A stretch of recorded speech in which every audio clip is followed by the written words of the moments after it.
과일을 공복에 먹는다라면 그 수많은 영양소와 식물 영양소들이 내 몸에서 만성염증들을 해결해 주는 방향으로 가게 됩니다.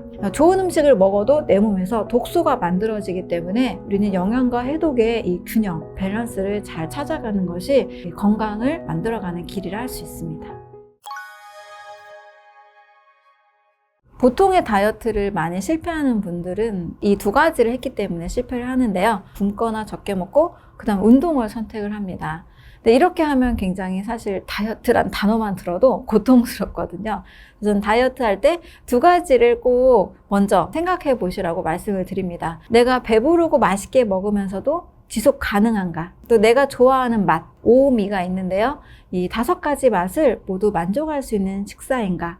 왜냐하면 다이어트는 하루아침에 우리가 원하는 몸무게를 감량할 수는 없잖아요. 시간이 걸리거든요. 그러려면 맛있어야 하고 또 너무 배고프면 힘이 들어서 못하죠. 배불러야 하고 또 지속 가능해야 합니다. 또 내가 욕구로 가지고 있는 그 모든 맛을 충족해야 됩니다. 저는 이 두 가지를 늘 염두에 두고 저나 또 사람들에게 이제 다이어트 방법을 추천을 하는데요.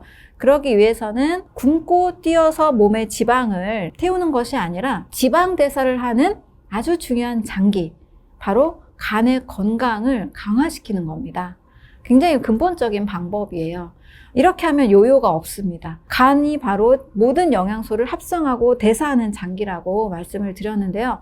우리가 빼고 싶은 것은 근육, 살이 아니라 이 몸에 쌓여있는 지방이잖아요. 그리고 여기저기 쌓여있는 붓기들일 겁니다. 노폐물이 나가기만 해도 굉장히 몸이 슬림해지는 부종이 해결되는 것을 경험을 할 수가 있는데요.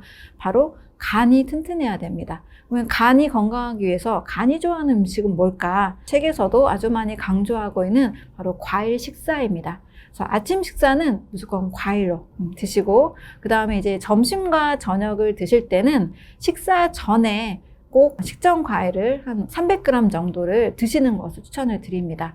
식전 과일이 또 만약에 좀 재미가 없거나 지친다 하면 과일 플러스 채소, 그다음에 물을 좀 곁들여서 과채 주스를 갈아서 먼저 드시고 그다음에 밥을 좋아하시는 분들은 일반 한식을 드시면 됩니다. 한식은 현미 잡곡을 한 절반 정도 공기만 드시고 또 단백질이 풍부한 버섯 그리고 단백질이나 여러 미네랄이 또 같이 풍부한 해조류, 김이나 여러 채소들, 쌈채소들을 다시마 쌈이나 김에 싸서 이 파프리카나 오이나 이런 걸 채 썰어서 싸서 드시는 것도 굉장히 좋은 다이어트 식단이 될 수 있습니다. 저는 이제 다이어트 기간에 가장 중요하게 생각하는 게 바로 탄수화물인데요. 탄수화물은 일단 저녁에는 저는 드시지 않는 것을 추천을 드립니다. 그럼 저녁을 아예 안 먹어야 되느냐?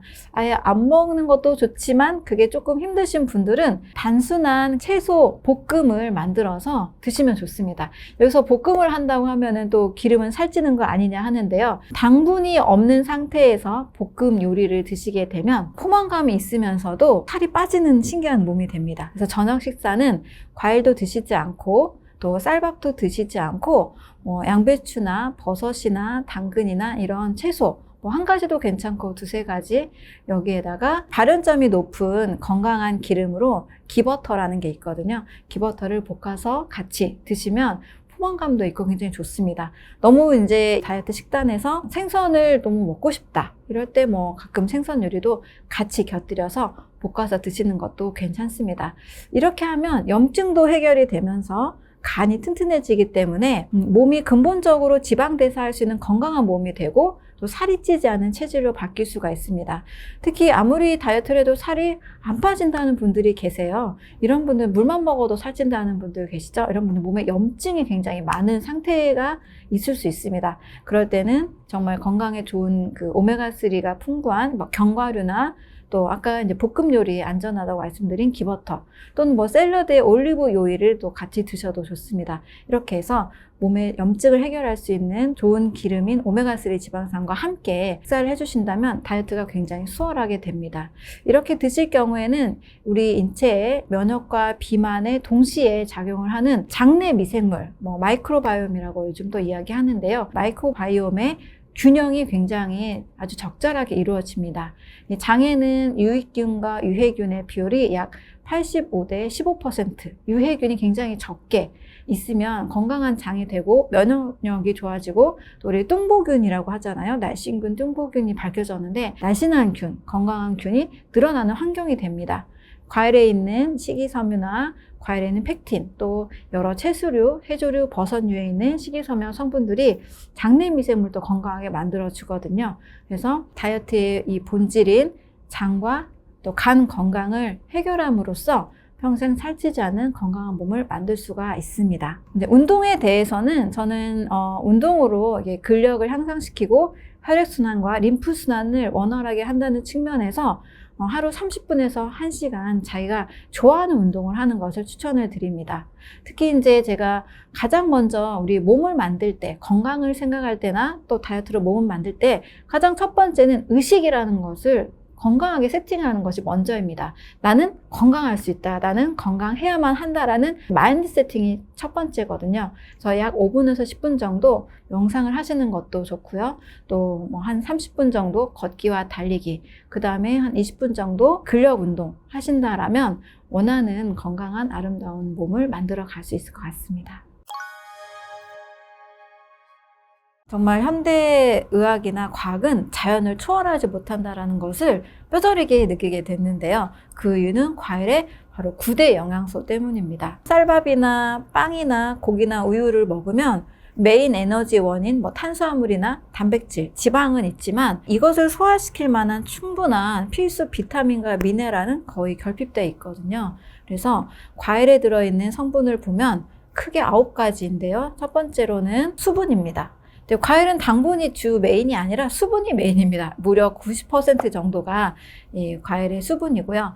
두 번째로는 소량이지만 탄수화물은 물론 당분으로서 많이 있고, 그렇다고 이 탄수화물이 과일에서 차지하는 비율이 또 그렇게 많느냐, 한 5%에 적게는 5%에서 15%, 좀 많으면 20% 정도거든요. 그래서 100g의 과일을 먹었을 때 먹을 수 있는 당분의 양은 5g에서 약 20g 정도입니다. 그 다음에 단백질과 지방은 아주 소량이지만 같이 있습니다. 때로는 단백질도 1g에서 2g 정도 100g당 있는 경우도 있고요. 이렇게 주 에너지원이 같이 있으면서 정말 우리가 놓치기 쉬운 비타민과 미네랄이 아주 굉장히 많이 들어있죠. 그 외에 제가 너무 중요하게 생각하는 것은 우리 장 건강, 마이크로바이옴이다 해서 장 건강 굉장히 중요하게 여기잖아요. 또 변비 있으신 분들은 아주 이 성분을 주목하실 필요가 있습니다. 바로 식이섬유입니다. 이 식이섬유는 현미나 곡식에 들어있는 물에 녹지 않는 불용성 식이섬유가 아니라 물에 녹는 수용성 식이섬유입니다. 그래서 장내 고형물을 만들어서 아주 쾌변을 할 수 있도록 도와주죠. 변비가 있다 이런 분들은 하루 종일 한번 과일만 드셔보시면 아마 빠른 효과를 보실 겁니다. 그 다음에 과학자들이 주목하고 있는 성분인 식물 영양소입니다. 포도의 레스베라트롤, 토마토의 라이코펜, 베타카로틴 이런 성분들이 과학적으로 한 6,000가지가 넘게 발견이 됐다고 하는데요. 바로 이 성분은 밥이나 빵이나 고기, 우유에 없거든요. 바로 과일만 가지고 있습니다. 그리고 일부 채소도 같이 가지고 있죠. 이렇게 식물 영양소와 함께 마지막으로 중요하게 또 여기는 영양소가 바로 효소입니다. 생명체라면 살아있는 이 생명 반응을 위해서 효소라는 반응을 계속하고 있습니다. 우리가 지금 숨을 쉬고 있고 눈을 깜빡이고 있고 이렇게 몸을 움직이고 있잖아요. 이게 바로 생명 반응, 효소 반응이 일어나고 있다는 뜻인데요. 이 살아있는 생명체는 살아있는 음식을 통해서 효소를 얻어야 되거든요. 근데 가열하고 끓이고 튀기는 순간 효소 활성은 다 사라집니다. 42도가 되면 효소 활성은 다 사라지거든요. 그래서 이 과일을 생으로 먹게 되면 이 효소를 그대로 섭취하기 때문에 우리 인체에 충분한 이 효소를 공급해 줍니다. 인체는 소화시키는 데도 효소가 필요하고 대사하는 데도 필요하고 또 마치 갑자기 이제 전쟁이 일어나서 우리가 군인이 예비로 필요한 것처럼 우리 몸도 잠재 효소라는 것도 필요합니다. 근데 이 잠재 효소를 어떻게 얻을 수 있느냐? 바로 과일을 통해서 얻을 수가 있는 겁니다. 이런 관점에서 과일은 총 9가지 9대 영양소, 제가 이제 기능학으로 여러 비타민도 공부하고 미네랄도 공부하고 파이토케미컬도 다 공부해서 이걸 따로따로 이렇게 기능성 영양제의 형태로 주로 먹었던 시절도 있었는데요. 이게 다 과일에 들어있구나라는 걸 아는 순간 이 영양제를 먹지 않거나 또는 가끔만 이렇게 줄여서 먹게 됐거든요. 그래서 가장 기본은 영양제에 의지하는 것보다는 과일의 식사, 아침 식사를 과일로 드신다라면 이 과일에 가진 놀라운 이점들을 볼 수 있게 됩니다. 또 채소와 비교해서 과일, 채소를 동등하게도 많이 생각하시는데요. 과일과 채소는 또 본질적으로 저는 다르다고 생각을 해요. 왜냐하면 과일은 에너지를 줄 수 있는 식사가 됩니다. 또 30분 정도면 소화가 되는데요. 채소는 우리는 초식 동물이 아니기 때문에 채소에서 에너지를 얻을 수는 없습니다. 그렇지만 비타민이나 미네랄, 파이토케미컬은 얻을 수 있고 또 장내 미생물의 먹이가 되기 때문에 반드시 먹어야 되는 음식이지만 과일은 식사가 되는 반면 채소는 식사보단 곁들이는 반찬 정도로 생각하시는 것이 제가 가지고 있는 채소와 과일에 대한 또 다른 견해를 할 수 있습니다. 과일을 당 때문에 조심하는 분들이 상당히 많으시고 또 현대 영양학의 관점에서는 과일을 과당이라고 이야기를 해서 우리 몸의 간에서 중성지방을 만든다 이런 논리로 이야기를 많이 하시는데요. 이것은 아주 큰 오해라고 저는 생각을 해요. 문제는 이제 과일하면 과당이라는 것에 굉장히 민감하시거든요. 당분을 분석을 해보면 포도당과 과당과 자당으로 이루어져 있습니다. 이 중에서 수박의 경우를 예로 들어본다면 수박 100g 중에 단 5g만 전체 당분이거든요. 나머지는 거의 수분이죠. 그리고 식이섬유, 여러 비타민, 미네랄들이 같이 들어있는데요. 이 과일이 가지고 있는 당분은요, 저는 절대 안심해도 된다라고 이야기를 합니다. 왜냐하면 우리가 쌀밥을 먹을 때 쌀밥이 우리나라는 주식이잖아요. 어린 시절부터 당뇨 걸릴까봐 쌀밥을 두려워하는 분은 안 계실 거예요. 아마 이제 당뇨의 좀 전 단계나 당뇨에 걸리신 분들이 이제 쌀밥을 매우 이제 조심해서 드시고 통곡식 위주로 많이 드실 텐데 그래도 곡식을 드십니다. 당뇨 환자들도 곡식을 통해서 탄수화물 또 포도당 공급을 받으시죠. 그런데 이 현미나 고구마가 안전한 이제 탄수화물을 제공한다라고 우리가 믿음을 가지고 있는데 현미나 고구마의 당주수는 55 정도, 60 정도 이 사이거든요. 그런데 과일의 당주수 과연 얼마일까? 과일은요, 당주수가 대부분 이보다 다 낮습니다. 키위나 딸기, 수박은 굉장히 당주수가 20, 30 정도로 낮고 우리가 굉장히 달콤하다고 알고 있는 이 포도의 당지수는 46 정도밖에 안 돼서 굉장히 당지수가 낮습니다.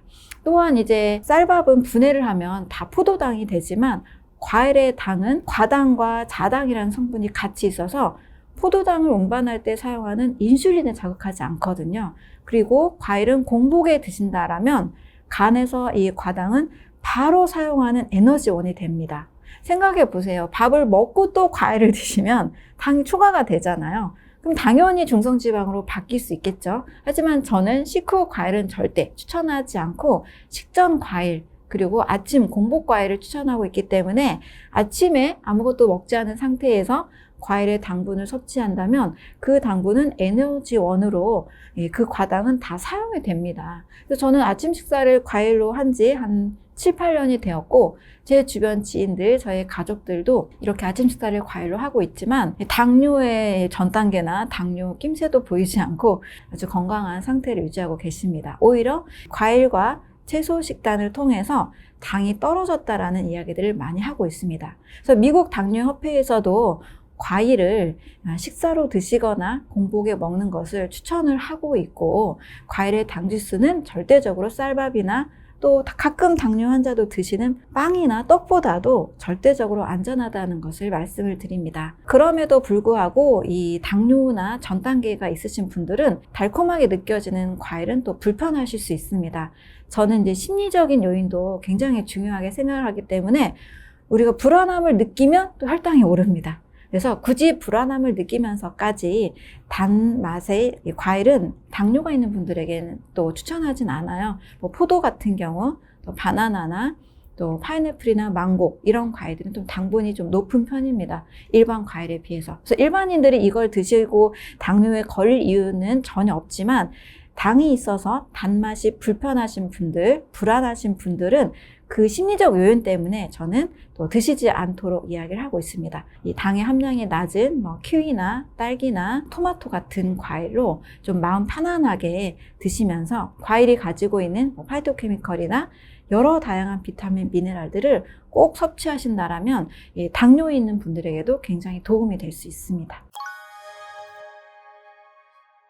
과일에 그릭 요거트 또 여러 가지를 섞어서 드신다면 물론 예전에 드셨던 음식들, 여러 가공식품이나 빵이나 쌀밥보다는 상대적으로는 건강한 음식이 될 겁니다. 물론 이제 GI 지수도 낮고 갑자기 혈당 상승 올리지 않기 때문에 다이어트가 될 수는 있어요. 하지만 저는 건강한 다이어트, 정말 아름다운 몸은 건강한 몸이라고 생각을 하거든요. 그 중에서 저는 유제품을 추천하지 않습니다. 우유와 유제품은 장기간 먹게 되면 일단은 소화불량이나 여러 면역에 관련된 물질들이 이제 자가면역질환의 원인들이 또 같이 있고요. 장기간 우유를 드신 분들의 위장 점막 상태가 되게 건강하지 않다라는 보고들이 있습니다. 위장 점막이 울퉁불퉁해지면서 이제 염증이나 암이 쉽게 유발될 수 있는 몸으로 바뀐다는 거죠. 그래서 건강을 오래 연구하고 이제 건강 전문가들은 요즘 우유와 유제품을 많이 추천하지 않습니다. 그래서 유제품은 또 별개가 아니냐, 유산균이 있어서 좋지 않느냐라는 말씀들을 하시는데 유산균은 좋은 것은 맞아요. 하지만 유제품 자체가 우유로부터 이제 균을 넣어서 발효를 시킨 거기 때문에 그 근본 성분은 똑같습니다. 단기간에 다이어트 식품은 될 수 있지만 장기적으로 건강을 유지하는 방법으로서는 추천하지 않습니다. 가장 좋은 다이어트는 저는 가장 건강한 몸이라고 생각을 해요. 우리가 건강하면 자연히 몸의 독소와 지방이 분해가 되면서 다이어트는 자동으로 따라오는 거거든요. 다이어트와 건강은 하나입니다. 다이어트 따로 건강 따로 하지 마시고 처음부터 건강한 식단, 아침에는 순수한 음식으로 내 몸을 채우시고 해독이 되고 영양이 동시에 되는 그냥 과일만 선택하시는 것을 추천을 드립니다. 과일이 다양한 색깔을 가지고 있잖아요. 빨갛고 노랗고 보라색 이렇게 다양한 색깔을 가지고 있으면서 이 과일의 껍질 속에 바로 이 식물 영양소가 굉장히 많이 들어 있습니다. 열매를 맺어가는 과정 속에서 여러 해충의 유업으로부터 자외선의 유업으로부터 자기를 보호하는 물질을 만든 게 바로 파이토케미컬이에요. 이 파이토케미컬은 사람에게는 항암 성분이 되고 항염 성분이 되고 면역세포를 굉장히 튼튼하게 하는 굉장히 중요하고 좋은 성분인데 이 성분이 바로 껍질 바로 아래쪽에 있습니다. 그래서 껍질과 밀착돼서 과육이 있는 그런 과일들, 예를 들면 사과 같은 경우는 정말 껍질째 드시는 것을 추천을 드리고 포도도 바로 껍질 아래 그 보라색 부분 있잖아요. 거기에 이 성분이 많은데 껍질까지는 먹기는 어려우니까 이렇게 껍질 안에 있는 그 물질까지 같이 이렇게 먹는 노력을 하면 굉장히 좋은 성분을 같이 먹는 거죠. 그렇다고 저는 너무 고통스러운 껍질까지 먹는 건 추천을 드리지 않아요. 저는 항상 즐겁고 맛있게 먹는 것을 가장 중요하게 생각하기 때문에 키위까지 껍질로 먹는다거나 수박이나 바나나까지 껍질로 드시는 것은 추천하지 않고 최대한 먹을 수 있는 과일의 껍질까지 드시는 것을 추천을 드립니다. 그러면 이제 농약에 대해서 또 불안해 하시는 분들이 계시거든요. 그럴 때는 한 2가지 정도로 농약은 거의 다 제거가 된다고 봐요. 요즘 농약은 대부분 수용성이거든요. 좀 불안하신 분들은 식초에 이 물을 희석해서 그것을 한 10분 내서 20분 정도 담가 놓으면 이 농약이 많이 희석이 됩니다. 또 밀가루를 풀어가지고 이 밀가루 푼 물에 또 이 과일을 씻어도 굉장히 이제 오염 물질들이 잘 희석이 됩니다. 또 요즘 시판하고 있는 과일, 채소 세정제도 있고요. 칼슘 파우더라는 이런 제품들도 있는 것 같아요. 이런 것들을 활용해서 씻어서 드시면 안전하게 드실 수 있습니다. 이것에 굉장히 예민하신 분들께 제가 꼭 드리는 말씀은 우리가 그 전에 가공식품도 정말 많이 먹고 첨가물 한 30가지, 50가지 라면도 먹고 치킨도 먹고 스팸도 먹고 이러한 첨가물에 비하면 우리가 아주 희박하게 이 과일의 농약으로 인해서 해로운 가능성은 굉장히 희박한 것 같아요. 그래서 안전하게 생각하고 드시면 좋겠습니다. 우리가 음식을 먹는 이유는 음식을 통해서 생명을 얻으려고 하는 거죠. 그래서 피와 살을 만들고 또 에너지를 만듭니다. 그래서 식욕이 있다는 것은 살기 위한 우리 몸의 본능인 거죠. 그러면 음식을 먹었다고 다 에너지가 되는 것이냐? 또 그렇지가 않죠. 이 음식이 소화라는 과정을 통해서 적절하게 이 영양소가 몸에 흡수가 됐을 때 세포의 여러 이제 미토콘드리아에서 에너지를 만들므로써 이제 우리가 힘이 나는 이런 몸의 원리를 가지고 있습니다. 그러면 에너지를 만드는 그 첫 단계가 바로 소화라는 과정입니다. 근데 음식을 먹었을 때 소화가 잘 되는 날이 있고 또 소화가 잘 안 되는 날이 있는 것을 경험을 해보셨을 거예요. 특히 복잡하게 다양한 음식을 골고루 많이 먹은 날, 우리가 언뜻 생각하기에는 골고루 뭐 6대 영양소, 7대 영양소 다 먹었으니까 힘이 나야 되는데 소화시키느라고 오히려 더 졸리고 몸은 무겁고 또 막 이렇게 트림도 나오고 또 방귀도 나오기도 하고 또 불편한 증상을 아마 한 번 이상은 다 경험을 해보셨을 거예요.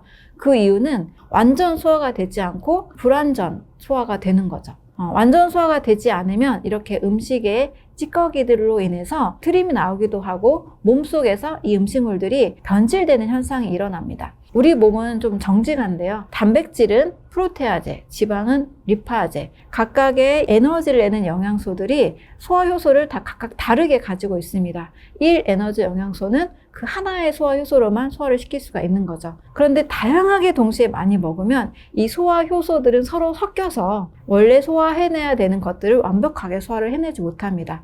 그래서 복잡하게 많이 먹게 되면 소화가 잘 안 된다. 소화가 잘 안 되면 이제 몸이 불편하고 에너지를 더 빼앗기게 되는 거죠. 왜냐하면 소화시키는데 우리 몸이 에너지의 약 60%를 사용을 해버립니다. 그러니까 밥 먹고 나서 졸리는 증상이 바로 위에 혈액이 몰려서 뇌에 산소 공급이 잘 안 돼서 그런 거잖아요. 단순한 음식으로 완전 소화를 했을 때는 오히려 에너지를 더 얻게 됩니다. 식사하고 나서 힘이 나야 되는 게 맞잖아요. 그래서 중요한 것은 바로 음식을 단순하게 먹고 완전히 소화시키는 것. 이것이 우리가 건강을 유지하고 또 활력 있는 에너지가 있는 삶을 만들어가는 그 첫 번째 단계라고 할 수가 있습니다. 소화불량의 원인은 3가지 정도로 우리가 알아볼 수 있는데요. 첫 번째는 소화가 잘 안 되는 음식을 먹었기 때문이에요. 어떤 음식에 따라서 우리가 소화가 잘 되는 음식이 있고 잘 안 되는 게 있죠. 예를 들면 치킨을 너무 많이 먹었나 우리는 소화가 잘 안 되는 걸 느끼기도 하고 딱딱한 그 오징어를 먹었을 때 소화가 안 되는 경험을 해보셨을 겁니다. 그래서 소화가 잘 안 되는 음식을 먹으면 당연히 우리 몸에 이걸 다 소화시키기가 힘들어서 외부적인 요인으로 소화가 잘 안 됩니다. 두 번째는 소화기관의 문제입니다. 이제 위산의 분비가 약한 분들은요, 위산이 위점액과 함께 이 소화 음식을 먹었을 때 잘 소화를 시킬 수 있는 준비를 하게 되는데 이게 약해지는 거죠. 위산이 음식을 녹여주기도 하고 이제 세균 처리를 하기도 하죠. 그런데 위산 분비가 약하면 소화력이 떨어질 수밖에 없습니다. 또 이런 분들은 대부분 위점막이 약하세요.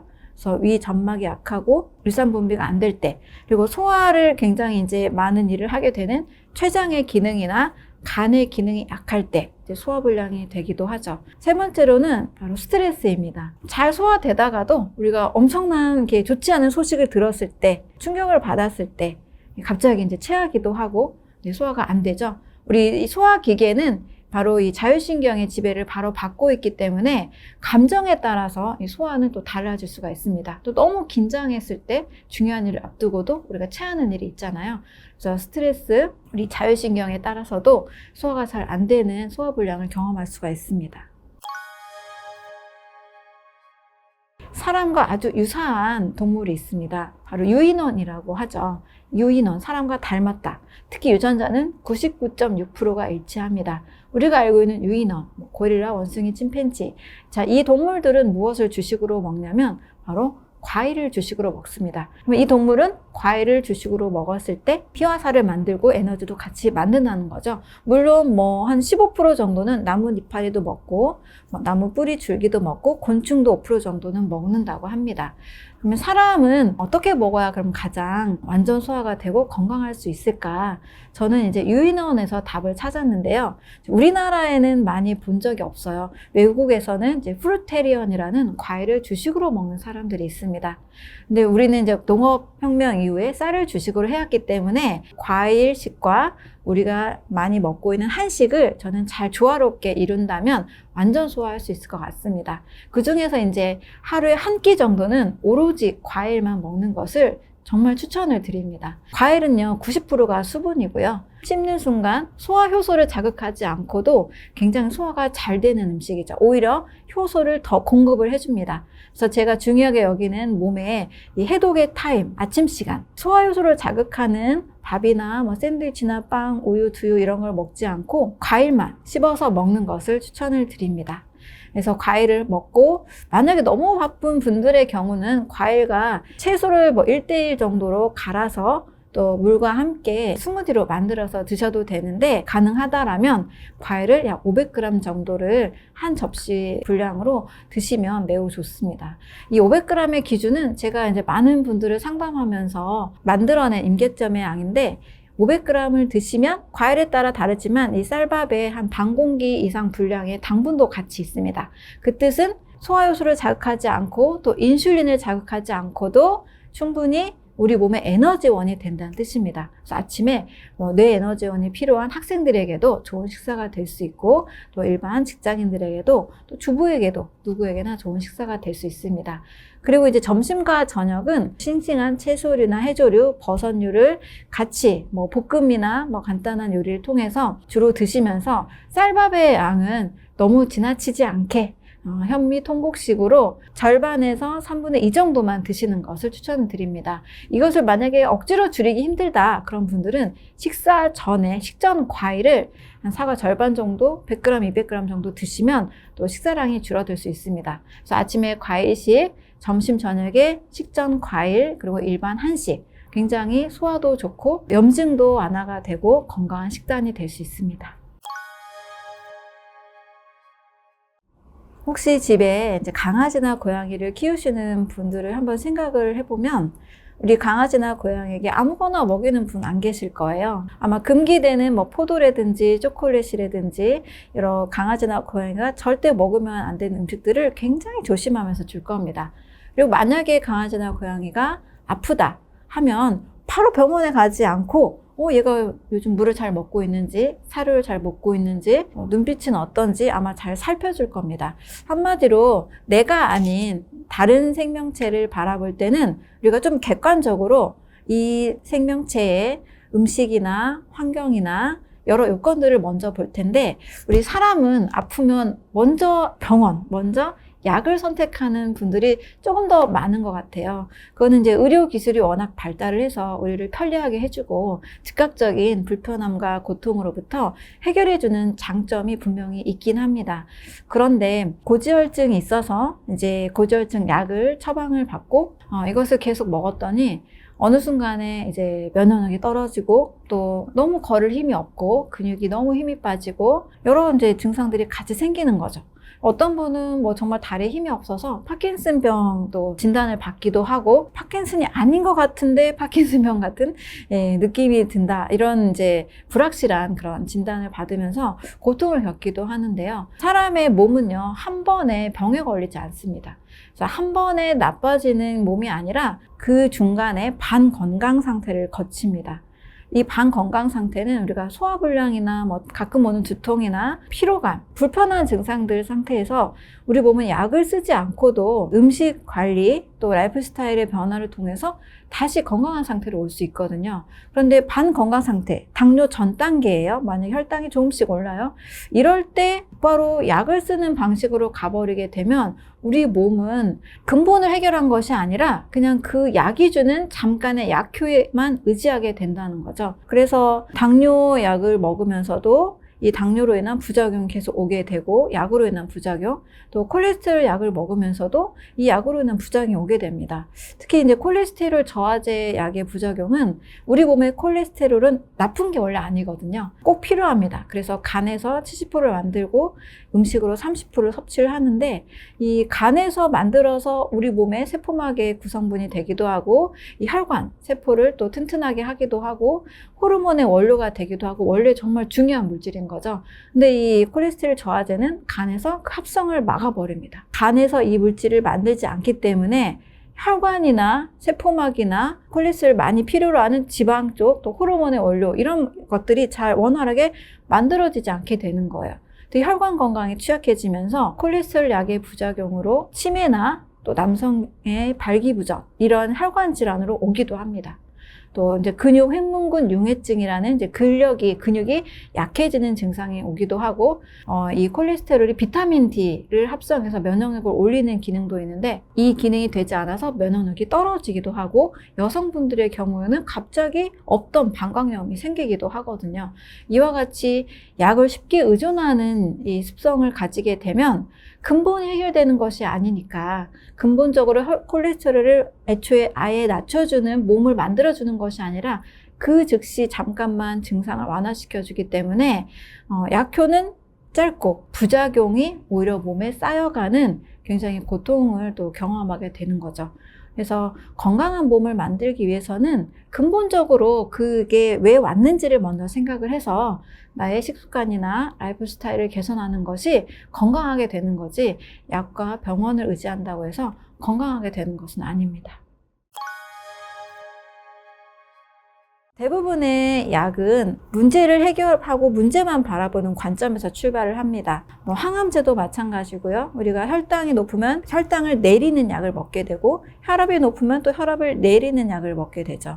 그래서 항암제도 이 암세포가 문제다 해서 암세포만 잡는 그런 관점으로 1세대 세포도성 항암제가 개발이 됐고, 1세대 세포도성 항암제는 잘 아시다시피 우리가 항암제 맞으면 머리 빠지고 소화가 안 되고 굉장히 고통을 많이 겪죠. 왜냐하면 빠르게 분열하는 암세포의 특징에 따라서 빠르게 분열하는 세포를 타겟팅해서 만든 항암제이기 때문에 빠르게 분열하는 정상세포, 곧 두피세포나 소화기 점막세포도 같이 공격을 하게 됩니다. 그래서 항암제 부작용이 굉장히 심한 거죠. 이것을 좀 이제 보완한다 해서 암세포만 잡는 표적 항암제가 개발이 됐습니다. 그런데 이제 암세포는 이렇게 이야기를 해요. 미국의 MD 앤더슨 김의신 박사님도 암세포는 어제의 암세포와 오늘의 암세포가 다르다. 그만큼 이 유전자 구조를 계속 바꾼다는 거죠. 그래서 표적 항암제의 특징은 유전자 구조가 다행히 맞아서, 또 맞지 않으면 또 그 항암제를 쓸 수가 없고, 유전자 구조가 맞아서 항암제를 썼지만 또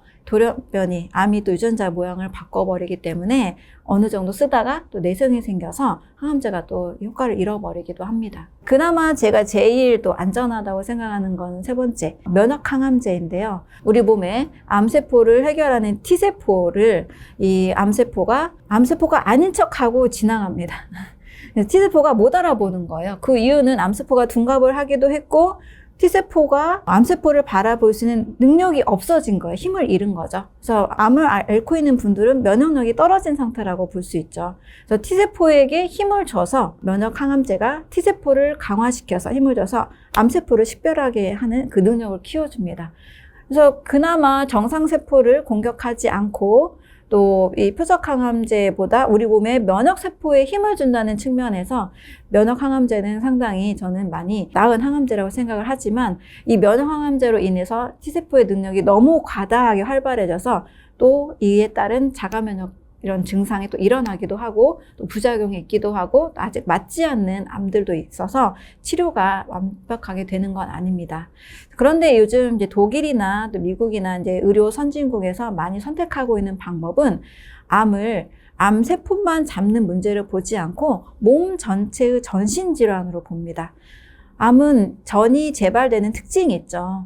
그 이유는 이미 몸 전체가 너무나 염증이 많고 너무나 암의 씨앗이 골고루 퍼진 상태이기 때문에 사람에 따라서 그게 갑상선에서 나오기도 하고, 여성들을 많이 생기는 유방암으로 나오기도 하고, 또 남성은 전립선암으로, 자궁경부암으로, 폐암으로, 간암으로, 이게 사람에 따라서 각각 그 증세가 나오는 방향으로 암이 돌출이 된 것뿐이지, 마치 빙산의 일각처럼 일부분 그곳에 나오고 숨겨져 있는 보이지 않은 이 암의 씨앗들, 암 환경이 이미 몸 전체에 세팅이 되어 있다라고 이야기를 합니다. 그래서 쉽게 암만 제거하는 수술을 하기보다 몸 전체의 면역 환경을 올려주는 그런 치료법이 요즘은 의료 선진국에서 더 많이 이루어지고 있습니다.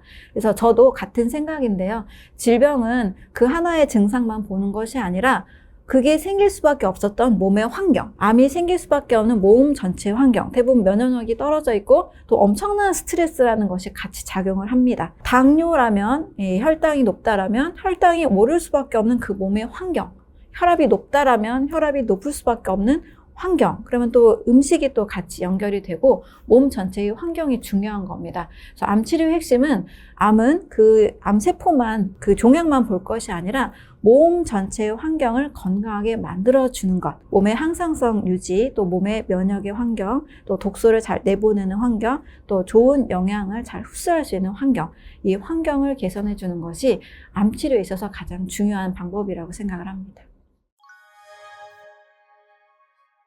염증이란 단어는 불꽃염의 증세증, 불꽃이 일어난 증세다라는 뜻인데요. 염증은 무조건 나쁜 건가? 그런 건 아닙니다. 염증은 우리 몸에서 외부의 물질이 들어왔을 때 우리 몸이 방어를 하고 있는 그 모습을 뜻하는데요. 염증이 일어나는 여러 요인 중에 크게 외부적 요인 그리고 내부적 요인 두 가지로 볼 수 있는데요. 외부적 요인은 우리가 잘 알고 있듯이 세균, 바이러스, 그리고 곰팡이 이런 이물질이 들어와서 우리 몸이 방어하기 위해서 생기는 자연스러운 생명 반응이라고 볼 수 있습니다. 두 번째로는 내 몸이 만들어내는 염증이 있습니다. 그것은 우리가 호흡만 해도 산소를 마시면 이산화탄소가 생기면서 활성산소라는 것으로 좀 바뀌게 되는 독소가 있는데 바로 우리 몸에서 어쩔 수 없이 생겨나는 뇌독소라고 할 수 있습니다. 이 활성산소는 우리 몸에서 적당량 있을 때는 세균이나 바이러스를 처리하기도 해서 굉장히 이제 고마운 일을 하고 있는데 문제는 과하게 생겼을 때입니다. 이 과하게 생기는 활성산소가 내 몸에서 여러 이제 면역 세포들을 더 심하게 공격을 하고 일을 하게 만들기 때문에 때로는 암세포도 처리해야 되는 면역세포가 일을 하지 못하게 만들기도 하고 또 암세포가 더 많이 활동할 수 있게끔 활동을 만들기도 합니다. 이와 같이 내 몸에서 일어나긴 일어나는데 너무 과하게 일어나는 상황, 과다한 활성산소가 몸 내부에서 일어나는 염증의 원인이라고 할 수 있습니다. 또 다른 이제 몸 내부에서 일어나는 염증은 우리가 음식을 먹었을 때 늘 소화가 잘 되는 게 아니라 약간 트림이 나기도 하고 속이 더부룩한 상태, 소화불량이라는 걸 경험을 하게 되는데요. 탄수화물이 소화불량이 되면 발효가 되고 단백질이 소화불량이 되면 부패가 되고 지방이 소화불량이 되면 산패가 됩니다. 그런데 이렇게 이 소화되지 않은 이 대사 산물들이 내 몸에서는 불필요한 독소가 되는 거죠. 이것을 또 해결하기 위해서 여러 대사 과정을 거치게 되는데 이 일들은 우리 몸에서 꼭 일어날 필요는 없는 일이거든요. 문제는 자연스럽게 염증이 일어나고 해결되고 작게 일어나는 것은 괜찮지만 미세한 염증들, 몸속에서 혈관이나 조직에서 이 미세한 염증들이 너무 지속적으로 오래 일어날 때, 만성으로 바뀔 때 이것은 반드시 해결을 해야 되는 문제입니다. 이것을 해결하지 않을 때 여러 질병이 되고 또 암과 같은 큰 병으로 확대가 될 수 있습니다. 근데 왜 이렇게 염증이 많은 몸이 되는가? 이 부분을 우리가 좀 알아야 되는데요. 우리 현대인들이 이제 도시화, 문명화가 되면서 음식이 많이 바뀌었죠. 요즘은 오히려 일반 식사보다도 가공식품들이 훨씬 더 많아지게 됐죠.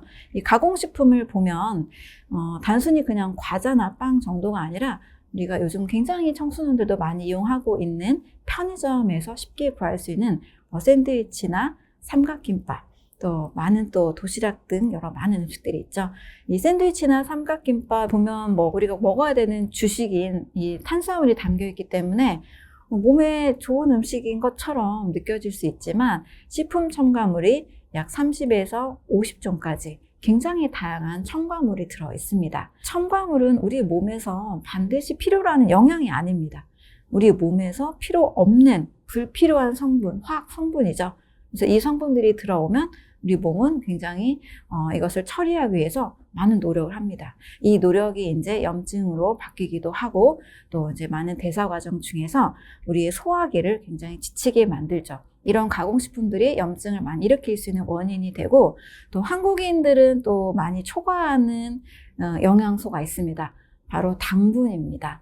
이 삼시세끼도 쌀밥을 먹어야 된다라는 우리 주식 개념 때문에 우리가 쌀, 탄수화물을 굉장히 이제 소중하게 여기는데 이 탄수화물 외에도 밥 외에도 우리는 식후에 빵을 먹기도 하고 디저트를 먹기도 하고 또 그냥 간편하게 선택한 음료수 이런 것들에는 200ml, 300ml 안에도 15에서 20g이 넘는 당분들이 들어 있습니다. 그래서 한국영양학회가 추천하고 있는 당분의 양은 하루에 130g 정도거든요. 근데 이제 밥 한 공기 반 정도만 먹어도 그게 채워지는 분량이기 때문에 이 당분이 굉장히 많이 높게 섭취가 됩니다. 이렇게 초과된 당분은 우리 몸속에서 단백질이나 지방과 결합을 해서 최종 당화산물, 쉽게 말하면 당 독소라는 것으로 바뀌게 돼요. 이 당 독소가 몸에서 여기저기를 또 돌아다니면서 필요 없는 물질이기 때문에 우리 몸에서는 백혈구, 또 면역세포들의 염증 반응으로 또 이어지게 됩니다. 이렇게 한국인들은 초과되는 당분으로 인해서 염증이 생길 수가 있습니다. 또 세 번째로는 지나친 동물성 단백질의 섭취입니다. 이 동물성 단백질은 거의 늘 날마다 매일 식단에 오르게 됩니다. 그런데 이제 동물성 단백질과 건강의 상관관계를 굉장히 넓은 규모로 조사한 실험이 있습니다.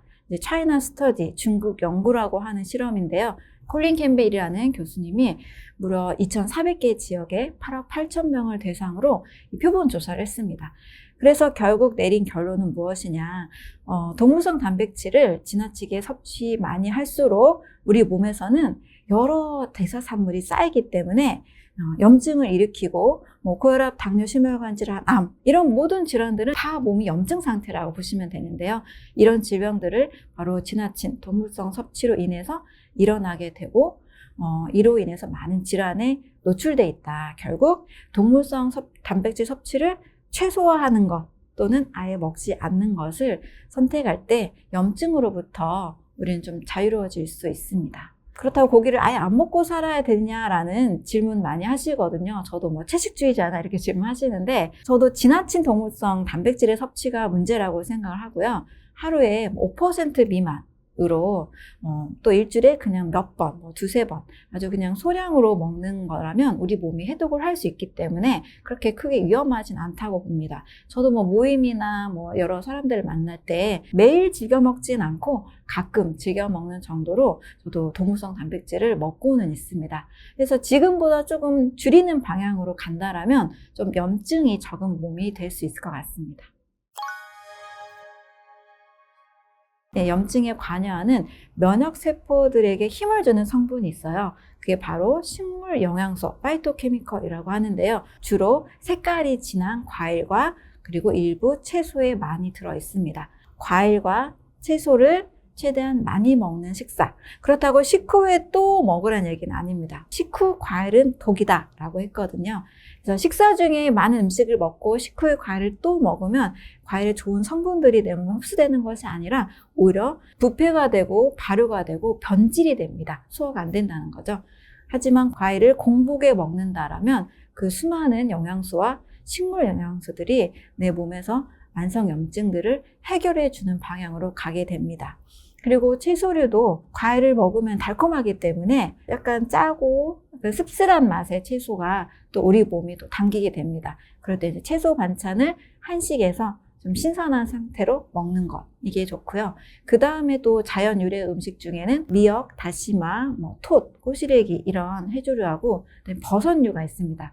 이 버섯에도 굉장히 많은 우유보다도 이 흡수율이 좋다라고 하는 단백질이 들어있고요. 또 베타글루칸이라는 수용성 식이섬유가 있어서 장 건강에도 굉장히 좋습니다. 이렇게 과일류, 채소류, 해조류, 버섯류, 하나 더 한다라면 견과류까지 자연 유래 음식을 먹는다라면 거의 염증이 없는 아주 건강한 몸을 만들 수가 있습니다.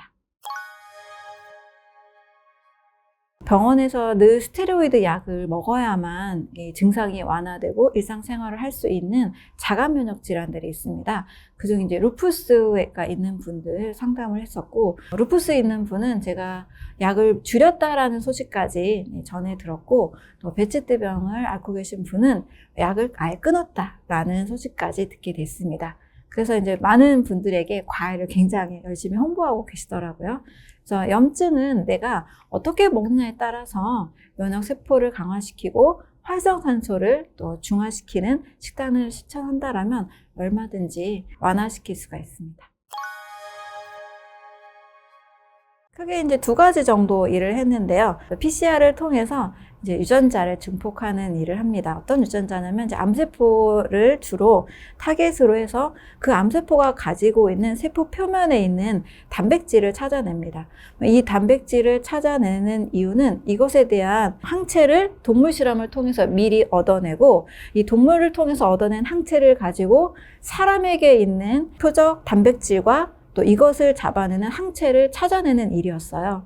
그래서 표적 항체 치료제를 개발하는 일을 했습니다. 이것을 하기 위해서는 PCR도 하고, 팩스라는 실험, 엘라이자라는 실험, 또 다양한 페이지 디스플레이라는 굉장히 좀 복잡하고 어려운 이런 많은 실험 과정들을 거치게 되는데, 이런 실험들을 아주 무한 반복합니다. 그 다음에 이제 저의 실험뿐만 아니라 저희 연구소에 있는 많은 분들의 이제 동물 실험도 같이 지원을 했습니다. 암 세포를 주입을 해서 종양 모델을 만들고, 이 동물에게서 혈액과 그리고 이제 림프 조직인 비장, 스플린을 이제 적출을 합니다. 나중에는 이제 또 전혈을 채취를 해서 저희 이제 동물의 실험을 위한 이제 동물 실험 재료로 구축을 해 놓습니다. 정상세포, 또 암세포, 다양한 세포도 배양을 합니다. 근데 세포 배양을 하면서 그때는 몰랐는데 어떤 건강의 본질, 원리인 영양과 해독의 두 가지 원리를 나중에 제가 깨닫게 되는 경험을 하게 됐어요. 원형 DC나 T 플라스크의 세포를 키웁니다.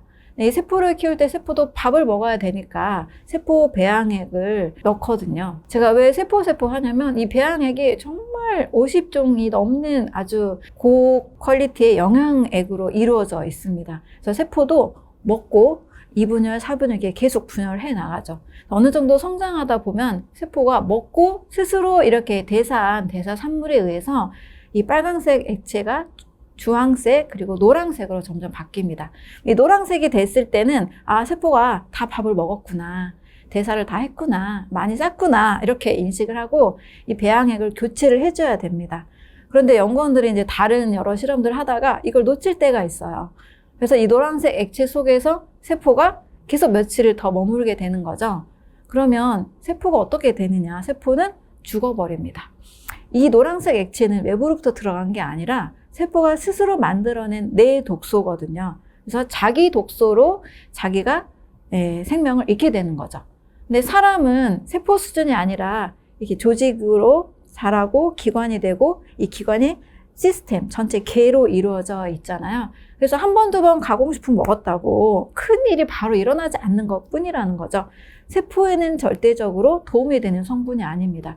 만약에 우리가 먹은 라면에 국물을 쭉 뽑아서 세포에게 배양액으로 준다라면 어떤 일이 일어날까요? 세포는 다 즉각 죽어버릴 겁니다.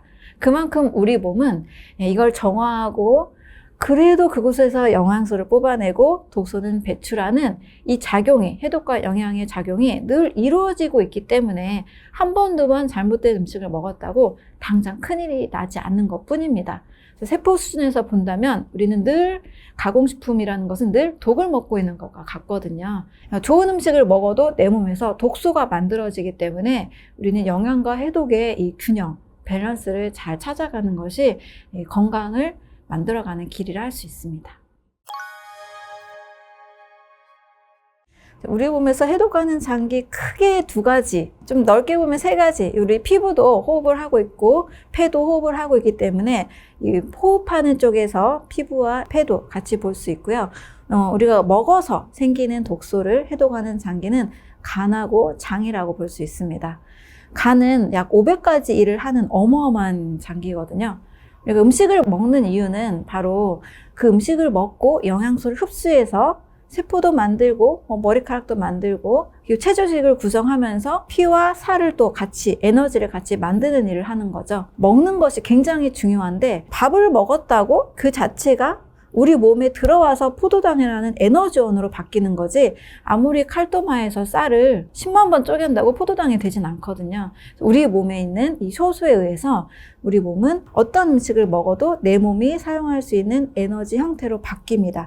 근데 이 바뀌고 합성하고 대사하는 모든 일들을 간이 합니다. 간. 그래서 환자들 대부분 이제 만성질환을 겪고 있는 분들, 암 환자들, 또 오래 질병을 겪고 있는 분들은 공통적인 특징이 있어요. 다 간이 망가져 있고 간이 굉장히 약한 상태입니다. 조혈작용을 하고 피를 만들고 뭐 면역 단백질, 항체, 호르몬, 신경 전달 물질, 효소 이런 모든 것들을 만들어내는 장기가 바로 간이거든요.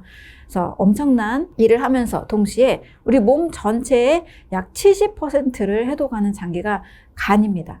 간에서는 이제 2단계 해독 과정을 거치는데요. 우리가 빨래할 때를 생각해 보면 쉽습니다. 1단계는 애벌 빨래라는 걸 하죠. 물에 불리고 세제에 불리는 단계. 또 시간이 지나면 이게 불려져서 그 다음에 조금 빨아도 이 때가 잘 벗겨지는 애벌 빨래와 봄 빨래가 있는데 마치 이것처럼 간도 독소를 흡착해서 불리는 단계 1단계가 있고요. 그 다음에 이 독소를 배출해내는 배출 단계가 있습니다. 근데 1단계와 2단계 모두 다 간이 그냥 혼자 살 수 있는 것이 아니라 다양한 영양소를 필요로 합니다. 1단계에서는 비타민, 항산화 비타민, A, C나 다양한 항산화 영양소가 독소를 흡착시키는 역할을 하고 그다음에 2단계에서는 뭐 시스테인이나 글루타민 같은 이런 아미노산들이 독소를 배출해내는 작용을 합니다. 결국 간이 건강해지기 위해서 또 해독을 잘 해내기 위해서는 좋은 영양소가 들어와야만 해독을 하는 거죠. 영양과 해독의 원리는 그냥 가만히 있고 물만 마신다고 해독이 되는 것이 아니라 영양소가 들어옴으로써 독소가 배출이 되는 원리입니다. 좋은 음식을 잘 먹어야 우리 간이 건강할 수 있고 해독을 잘 할 수가 있습니다. 또 두 번째 우리가 해독하는 장기로 장을 들 수가 있죠. 우리 장에서 만약에 변이 빠져나가지 않고 일주일간 변이 머물러 있다. 일주일 변비죠. 그러면 이 변에 있는 독소들 제가 세포에서 말씀드렸듯이 우리가 음식을 아무리 좋은 걸 먹어도 변은 만들어지거든요. 과일만 먹어도 변은 만들어집니다. 내 독소가 당연히 생길 수밖에 없는데요. 이게 만약 일주일간 장에 머물러 있다. 그러면 장, 간 순환을 통해서 혈액으로 장에 있는 독소가 계속 흡수가 됩니다. 내 몸에 독소가 계속 흘러가는 거죠. 장에서 먹은 음식들을 매일 한 번씩 변을 통해서 배출하는 것. 이것이 굉장히 중요한 해독 작용이라고 볼 수가 있습니다. 그래서 간과 장, 두 가지 장기가 해독의 관점에서는 굉장히 큰 일을 하고 있기 때문에 두 장기의 건강을 같이 챙기시는 것이 건강에 아주 좋습니다.